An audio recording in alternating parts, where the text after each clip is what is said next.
Όχι. Πριν πάω βόλτα με το ποδήλατό μου πάντα ελέγχω τα λάστιχά μου.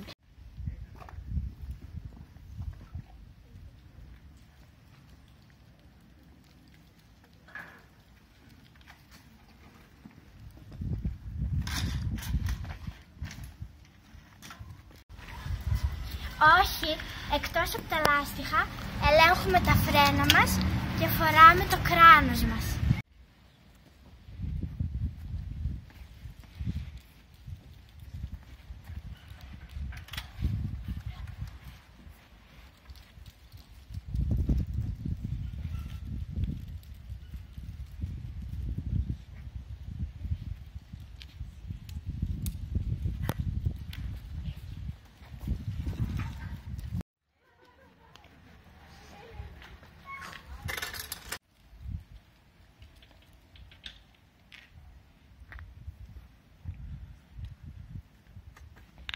Όχι, όταν κάνω ποδήλατο απαγορεύεται να μιλάω στο κινητό και να φοράω ακουστικά.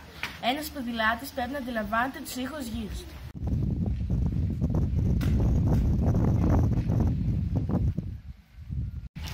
Όχι, τα ποδήλατα και τα αμάξια κινούνται πάντα στη δεξιά μεριά του δρόμου.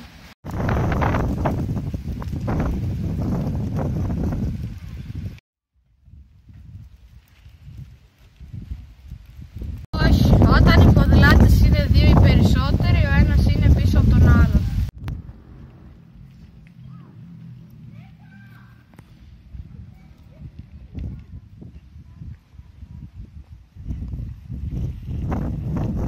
Όχι, ένας ποδηλάτης πρέπει να τηρεί τον κώδικα οδικής κυκλοφορίας.